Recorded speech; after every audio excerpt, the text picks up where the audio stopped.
waaw ñu ngi toogal Papa Balde numéro 2 bokkoon ak Abiboulaye Sall Falaye léegi papa yow ñu ngi lay laaj sa diggante ak Abiboulaye nu mu fa demee woon. waaw maa ngi nuyu gaa yëpp di sant ñëpp di jaale ñëpp Sénégal ci luñ bokk waa di jaale waa Pikine di jaale waa ASM quoi ci luñ bokk Abiboulaye moom nit ku baax la woon nit ku yërëm nit ku tabe nit ki nga xam ne lépp lu mu am rek da koy bokk ak doomu aadama di conseiller waate xam nga mooy loolu noonu. papa ngay laaj sa diggante yéen ñaar ak feebaram bi ba nu mu demee nii tamit nan nga nekkoon ak moom seen diggante yéen ñaar. waaw mu nekk suñu grand bu baaxoon di yàgg sonn ci ñun feebaram bi waaw luñ ci mënoon def nañ ko di ànd ak moom ci moment yëpp xam nga di ñëw gàllem di ko seet si di ko nemmeeku xam nga di waxtaan ak moom di ko delloo si xam nga xam ne lii affaire da àdduna la rek ndax feebar moom fii lañ ko fekk quoi fii lañ koy bàyyi xam nga ci loolu lañ nekkoon ak moom ba yàlla def li gën ci moom waaw. sa dernier mot ñi ngay laaj ba xam avant moo génn àdduna lan ngeen jot a waxante lan ngeen mujjee waxante woon. waaw ba muy génn àdduna mos naa ñëw toog seet si ko benn matinal fekk ko fii moom kese mu toog këram ma ñëw dugg nuyoo ak moom toog waxtaan xam nga mais ci waxtaanu àdduna lañ doon waxtaan mu may conseillé lii jëmale nit kanam di xam ne lamb kese du métier parce que boo amee métier nekk mbër da nga ko fonk quoi ci loolu lañ doon waxtaan xam nga mu ne ma maa ngi nii tëdd gis nga ko lamb rek laa yaakaaroon te yaa ngi nii yor nga sa métier xam nga waaw moom daal li jëmale nit kanam daal lay wax ci lay dox ci lay wax waaw ñu koy ñaanal nag gis nga ko fi mu tëdd gënal ko fi mu jógee waaw. waaw salaamaaleykum ñu ngi leen nuyu baax di leen siyaar waaye di naqar di jaale Sénégal di jaale waa Pikine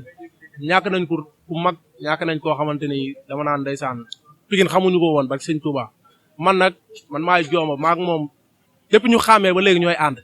maa ko njëkk a jox sër barki Seydina Mohamed xam nga lan moo ko dugal ci làmb man maa ko dugal ci làmb maa ne ko Abiboulaye mu ne ma ko da nga war a bëre maa yow dañuy bëre mais xoolal nañ dem bëre ji mu ne ma lan moo tax jom waay ak niñ toll nii ma ne ko gaan garaawul kañ tëgg mbapat ci koñ bi maa ngi moom ñu def ku nekk 7000 jibee ngi nii duma bàyyi ma fen ci kanamam barki Seydina Mohamed 7000 ñu engagé lamb fii tuddee woon drapeau bi la mu taam dogo Pagaay Mbay moom moo ko tëgg ñu jox ko 3000 Abu Jibala moo ko doon way 3000 francs du ma ko fàtte ma ko ñu def ko fii ci koñ bi dem woo benn boy bu naa moo ñu combinal loo tax koñ bi xam ne am nañ mbër ñoom ñaar ñu bëree Habib waa génn ci barki Seydina Mohamed waaw doonoon koo xamante ne ndeysaan soo gisee mu bëree soutien de famille la yaay moom rek la am joolaa lañ amoon mooy magam gaañu na barki Seydina Mohamed ñu yaakaaruñu kenn Habib rek lañ yaakaar ma ne ko dara ngay am dara ci làmb ne ko booy mu ne ma ne ko tuddeel sa bopp Zil Balde ndax sa mag laan àndal joolaa boo ko tuddee sa bopp rek waaw ñoom den ci teg loxo daal barki Seydina Mohamed looloo indi turu Zil Balde junior bi mu nekkoon bañkat nag waaw ñuy daw fu ne ñu dugg fa fu nekk ci àdduna dem nañ fa bàyyi ndax làmb barki Seydina Mohamed bëggoon làmb lool barki Nabi Saba bëggoon teral ay waajuram billaay walaay Abiboulaye daal man li ma leen wax xam lan la bàyyi kuy jàpp na ñëw jàpp ginnaaw Habib ñun loolu la ñuy jooy barki Seydina Mohamed Habib dem na yàlla na ko yàlla xaare àjjana firdawsi mais bàyyi li mu bàyyi ginnaaw man loolu laay jooy man dama ko doon wax Abiboulaye mu ne ma ne ko Iñaa bu amee kër rek ñun noppalu barki Sëñ Touba ñun luñu lañ lay toppee yàlla nga am kër barki Nabi Saba Abiboulaye situation yi métti la demee yaay booy yu métti la demee barki Seydina Mohamed naqar moo rey Abiboulaye toog fii rek bàyyi bilaay toog di naqaru rek bàyyi muy métti loolu mu toog di muñ heure bu ñëwee di wax mu ne jom waaye bul wax garaawul parce que Sëñ Touba garaawul bàyyil noonu heure bu ñëwee Abiboulaye dañu la war a jàppale Abiboulaye waroo toog fi gaayan muy yuuxu di muy metti parce que Sëñ Touba waaw Abiboulaye daal bàyyi noonu la demee wàlliwu la parce que Seydina Mohamed yàlla na ko yàlla xaare àjjana firdawsi waaye man de soxna si barke Sëñ Touba man moom yooyu moom gëw ma ko quoi waaw parce que man yaakaaroon naa ni bàyyi waaw ñun daal Habib ak lim indil Pikine man yaakaaroon naa ni kii warta feebar quoi moyen téye ko fii man dama ko doon wax Abiboulaye mu ne ma ne ko yow da nga war a dem bitim réew faju ji doonte sax tey jii mooy loolu mais foofu nga war a féete mu ne ma jom lan moo ma yóbbu ku yor 100 francs lan nga yóbboo sa bopp Aminata dama koy wax ma ne ko Aminata mu ne ma ne ko nañ génn dem keti waaw bu dee dañuy taxawaal ci mbedd mi ñu ket barki Seydina Mohamed ñi fowandool Alpha mi ngi nii toog kii ñoo fowandoo kii Mam Ngor ñun ñëpp groupe bi barki Seydina Mohamed 11 personnes lañu woon waaw ñu dajal luñu am yëpp waaw yóbbu kër ñoom Habib xëy na amuñu dara mais tey ji suñu loxo suñu jotool suñu ginnaaw ñooy faj Habib ndax ñoo defandoo lépp mais daal li ma leen wax daal bàyyi nañuy gersu quoi ci ginnaaw ñi mën nañ jàppale ñi mënul Habib yaakaaru Pikine la woon barki Seydina Mohamed ku baax dem na waaw rayante nag moo ko rey ak bëggoon a teral waajuram waaw li mu bàyyi ginnaaw nag loolu rek bàyyi ñun daal loolu la ñuy jooy daal kuñ mën a dimbali ci yaay Habib Iñaa nga ñëw jàpp ci bàyyi barki Seydina Mohamed loolu rek la ñuy jooy Habib daal dem na metti na yàlla suuf sedd ci kawam daal barki Sëñ Tuubaa. salaamaaleykum àdduna ñu ngi ziar ñëpp di nuyu ñëpp di masawu ñëpp di jaale waa Pikine yëpp parce que gis nañ li xew Pikine naqar gi nga xam ne ni moo fi am ñu ngi jaale ñëpp di ñaanal sunu papa Jules Balde ki génn àdduna muy Jules Balde junior ñu koy ñaanal yàlla xaare ko aljana ci barke Seydina Mohamed mu doonoon koo xam ne ni kenn la ci ñun ñu bokk ak moom ikiri daan ànd guddeeg bëccëg jàmm dem fu nekk tey yàlla jëlee ko ci ñun duñ def lu sant yàlla rek di ñaan ñëpp ñu ñaanal ko bu baax a baax a baax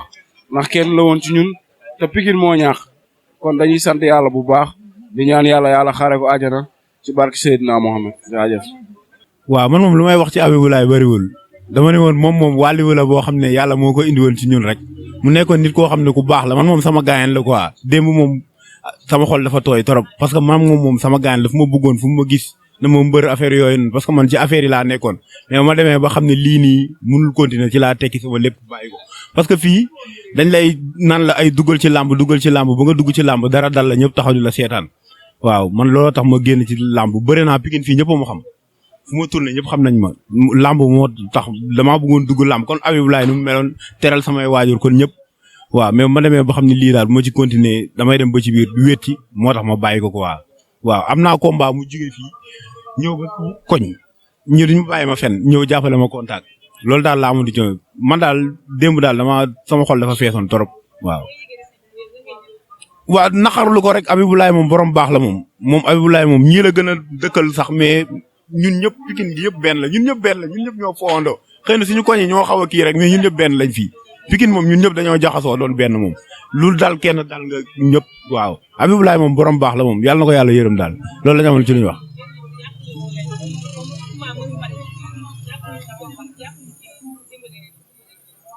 waaw pour ñu dimbali ko waaw mooy li la saa waay waxoon sànq rek Habibou Laye moom wax dëgg yàlla dafa laajoon dimbali quoi ndax moom seen kër moom moo fa nekkoon yaakaar loolu sax moo gën a tax mu dugg ci làmb waaw loolu daal moo ko dugaloon ci làmb mais daal yàlla na ko yàlla yërëm daal borom baax la daal waaw jërëjëf loolu lañ amoon ci luñ doon wax.